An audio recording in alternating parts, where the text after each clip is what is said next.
Welcome to this Tech Talk on Acoustics and Audio Fundamentals for Alexa built-in devices. My name is Scott Isabelle. I am a Principal Solutions Architect with the Alexa Voice Services. I've been with Alexa over 3 years. My background is in acoustics, audio processing, design, and evaluation for consumer electronics, with over 25 years experience building devices that deliver great sounding experiences. This talk is introductory. We'll assume no prior expertise or specialized acoustics understanding. Here's what you'll learn in this talk. We'll give a definition of the main acoustic issues and challenges faced by Alexa built-in devices and give you an intuitive feeling for those challenges. We'll give you information on the basic acoustic and audio components used to overcome the challenges. We'll review guidelines and requirements on acoustic components for Alexa built-in devices, and finally point out some possible pitfalls to avoid in the acoustic design. So to set the stage, let's review at a high level what happens from an acoustics and audio perspective when you use an Alexa device. First, you might ask a question like, "Alexa, what's the weather tomorrow?" When you speak, the sound of your voice passes to the device, where microphones convert the sound to audio. The audio front end, or AFE, provides processing that cleans up the audio, removing unwanted sounds from your voice. We'll cover more about the important functions of the AFE later. Next, the cleaned up audio from the audio front end is passed to the wake word engine. The goal of the wake word engine is to detect when you have said the keyword, Alexa. In this talk, we won't go into details of the wake word engine. After the wake word has been detected, the audio of the user's speech, cleaned up by the audio front end, is streamed to the cloud, the Alexa service. The Alexa service is monitoring for the end of the user's talking, detects that, and then directs the device to stop audio capture and streaming. In the Alexa service, the captured audio is passed to an automatic speech recognizer to extract the text of the user's speech. Natural language understanding processing is then used to determine the user's intent. In this case, the user wants a weather report. Next, Alexa responds. The service generates text-to-speech as synthesized audio for the response and sends that audio back down to the device. The device decodes the audio, renders it as sound through the speakers in the device, and the user hears the response played in their environment. Now, hopefully all of this is well understood, but it helps to be on the same page for terms and digging into the details as we go further. Now, the environment where the Alexa device is used defines many of the acoustic challenges faced by that device. Let's consider a typical use case. The device is in a room in your home. When you speak to your device, your voice also bounces off the walls, floor, and ceiling of the room you're in, and the sound continues to bounce around the room. These are called reflections and reverberation. Now, to better understand that, let's listen to a recording that was taken right at the user's mouth. Alexa, what's the time of day? Now, here's that same recording, but this time taken at the device. The device is about 3 meters away. It's in a typical home office environment with some upholstered furniture. The room is about 4 by 5 meters, so not very big. It sounds like this. Alexa, what's the time of day? Now you'll notice that the speech is quite a bit lower at the device than it was at the user. And for those interested, the level is technically about 22 decibels. And this is because of the distance the device is from the user's mouth. We now increase the level so you can hear it to be about the same level as the original speech. It sounds like this. Alexa, what's the time of day? Now that level is a bit higher, and you can probably hear a few differences from the original. First off, the speech probably sounds a bit more reverberant, more echoey. Now remember, this is a typical home office. A room like a kitchen or a space with lots of hard surfaces, or a much larger living room will all have much more reverberation and will sound more echoey. There's also some background noise, which probably sounds a bit hissy from this room. The ambient noise in this room is about 30 dB SPL, sound pressure level, and that's typical of a quiet home office environment without any noise sources, for example, air conditioning operating. Now, reverberation, especially at higher levels, can degrade the performance of the wake word engine and the automatic speech recognizer, leading to poor user experience. This is one of the main acoustic challenges faced by a device.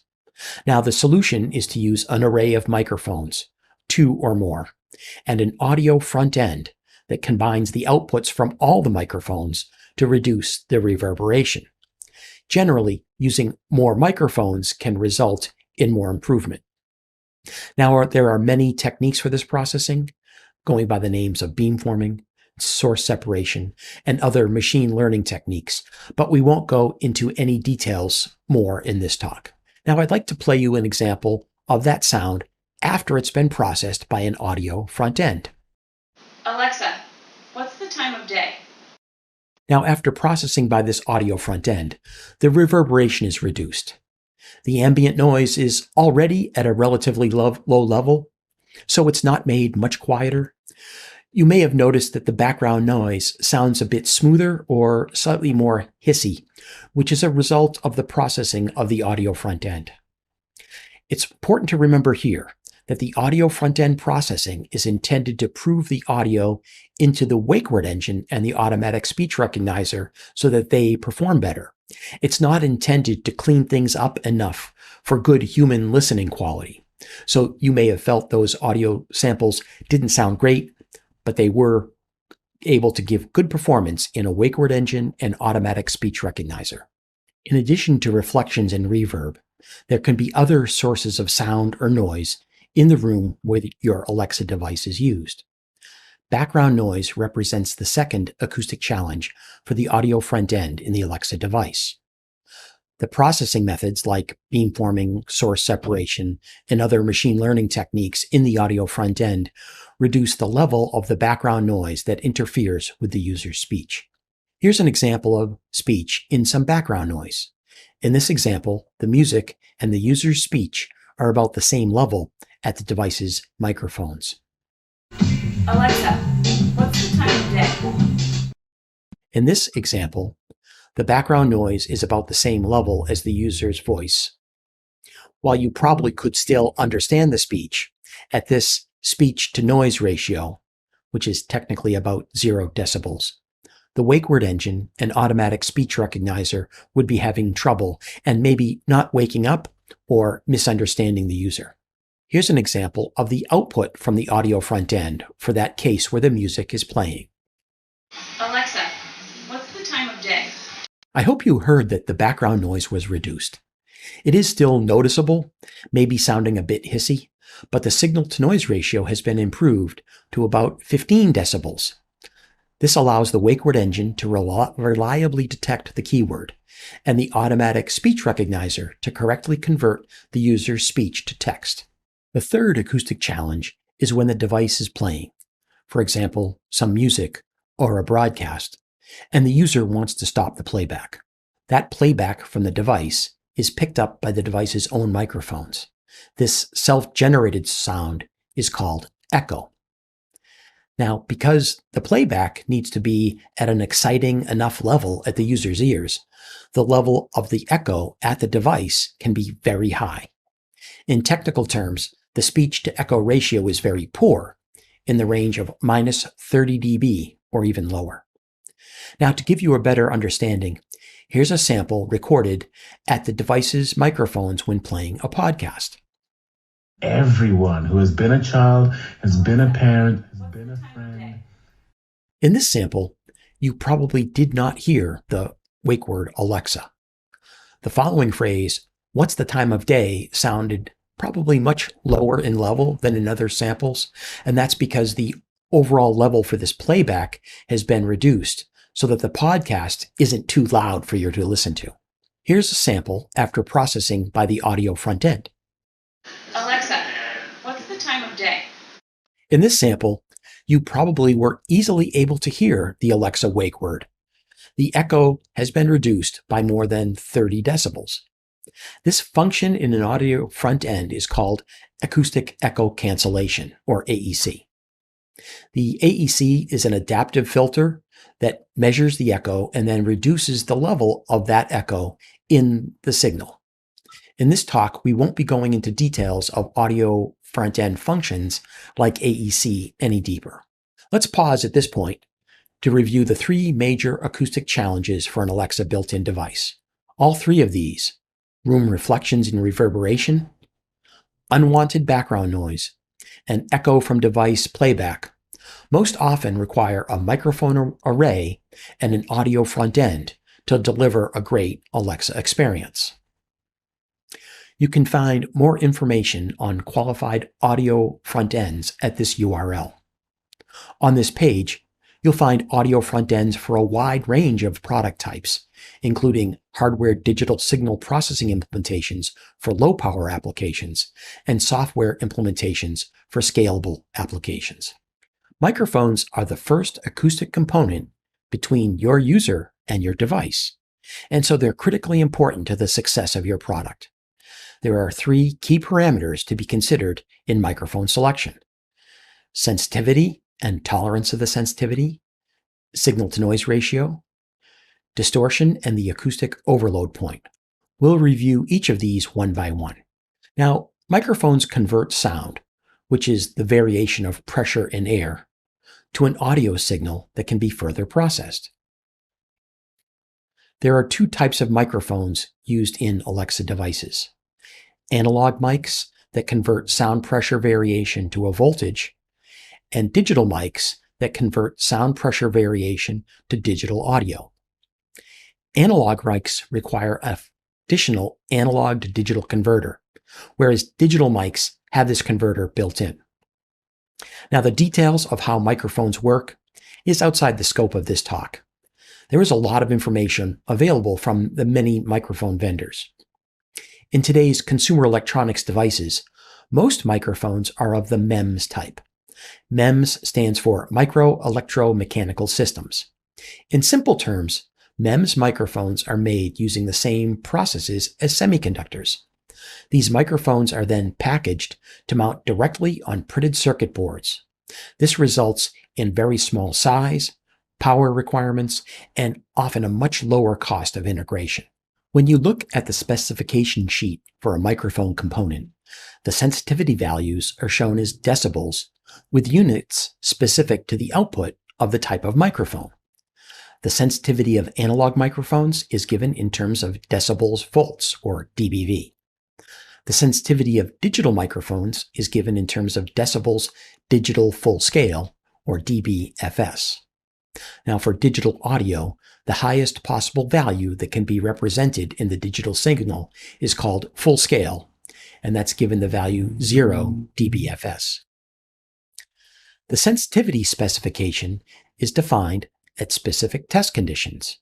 The most common acoustic test condition is using a tone at 1 kHz with a level of 94 decibels sound pressure level, or dBSPL. There are three values given for sensitivity: the typical value for the part, and the specified minimum and maximum values that part will yield in production. In this example, the analog microphone has a sensitivity of -40 dBV at 94 dBSPL acoustic input level. The digital microphone has a sensitivity of -26 dBFS, also at 94 dBSPL acoustic input level. Now, for Alexa built-in devices, we require that the tolerance of the sensitivity be ±1 dB. And this is to enable good performance of the Alexa service feature called Echo Spatial Perception, ESP. Now, if you have multiple Alexa devices in your home, when you speak, the microphones on more than one of the devices may pick up your voice. Echo Spatial Perception is the feature that determines which device is the most appropriate for Alexa to send the response to. Usually it's the device you're closest to. Sensitivity tolerance of plus or minus 1 dB on the microphone is required for good performance of ESP. Tolerance of plus or minus 1 dB is common for most commodity MEMS mics in the market today. The next important parameter for microphones is the signal-to-noise ratio. Now, microphones are not perfect. They generate some self-noise, even in the quietest of conditions. That self-noise sets a bound on how quiet a sound input can still be converted to a usable signal by that microphone. Common units for the signal-to-noise ratio, or SNR, are in decibels, sound pressure level, dBSPL, often with A weighting. Now, we won't go into the details of A weighting, but it's a standard frequency-dependent weighting which de-emphasizes less significant frequencies in the measurement. The SNR parameter is usually defined for specific test conditions, most commonly for a test input of a 1 kHz tone at 94 dBSPL. Values for SNR range depending on the size and the cost of the microphone, but values in the range of 63 dB or more are common. For Alexa built-in devices, we recommend that microphones with SNR of 63 dB or more be used. Now, depending on the specific application of your device, a higher value might be needed. For example, if you intend for your device to be used from a very far distance, say 4 or 5 meters, then a microphone component with a higher SNR may be needed, so that the user's speech will be higher than the self-noise of the microphone. The third important parameter for microphones is distortion and the acoustic overload point. These define how loud a sound can be converted accurately by the microphone. Remember from our example of echo or device playback, when the device's speakers are playing and the sound at the microphone can be very loud. Now, if the microphones are distorting that sound, then the audio front end cannot do a good job of removing that echo signal using acoustic echo cancellation. Distortion is usually specified in terms of total harmonic distortion, or THD, at the test conditions of, say, a tone input at 1 kHz frequency and a level of 94 dBSPL. The distortion components are at the harmonics, or multiples of the 1 kHz fundamental frequency, so the distortion will be at 2 kHz, 3 kHz, and so on. Total harmonic distortion is the total energy of all the harmonics represented as a percentage of the energy in the fundamental or desired signal. Now, at test conditions used for sensitivity, say 94 dBSPL, THD is typically very low, much lower than 1% for most commodity MEMS microphones. As the acoustic level increases, the THD also increases. For the specific example here, THD has increased to 2.2%, when the acoustic level has increased to 115 dBSPL. Since we're talking about how loud here, this is probably a good time to put these values into some perspective. So you may know that the softest sound that can be heard is 0 dBSPL. A relatively quiet room, like in our early listening examples, is about 25 to 30 dBSPL. Normal conversation is about 60 dBSPL, and things like lawnmowers, leaf blowers, they can be as loud as 80 to 85 dBSPL. Now, microphones in Alexa built-in devices are often very close to the loudspeaker or speakers in the devices, so they can be exposed to even higher levels. So that brings us to the next question. What is the loudest sound that a mic can record and still be usable? The parameter on a mic datasheet that answers that question is called the acoustic overload point. The acoustic overload point, or AOP, is defined as the sound pressure level in dBSPL at which the total harmonic distortion has increased to 10%. Typical values for AOP are in the range of 120 to 123 dBSPL. That's quite loud, but some mic components can transduce up to 130 dBSPL before reaching AOP, or 10% THD. Now here, we can only give the general guidance that the AOP is strongly dependent on the needs of the application. For example, if you're building a soundbar that's going to play very loudly, then mics with AOP in the range of 130 dB SPL may be needed. Let's review the key guidance on microphone components. Alexa built-in devices require microphones with a plus or minus 1 dB tolerance on sensitivity for good performance in echo spatial perception. We recommend that devices have an SNR of 63 dB or more. A device intended for use at longer distances should use mics with higher SNR. The requirement for acoustic overload point depends on the specifics of the application. Our general guidance is to use mics with an AOP of about 120 dB SPL, but devices like soundbars should use mics with higher AOP. The microphone itself is only one component in the acoustic design of a device. There are two aspects of device mechanical design related to microphones that are also important to consider: porting and sealing. Now, the holes in the device's housing and the air path from the outside down into the microphone on the PCB inside the device are all an important part of the acoustic design. The details of that path, the length, size, shape, can alter or filter the sound of the user's voice before it gets to the microphone. If those changes to the frequencies of the user's voice are too extreme, then the performance of the wake word engine and the automatic speech recognizer can be degraded. Let's walk through a simple example. Here I'm showing a close-up of the area of the microphone and housing components in an assembled device. The microphone is near the right of the diagram, mounted to the PCB, with a gasket and lens to the left.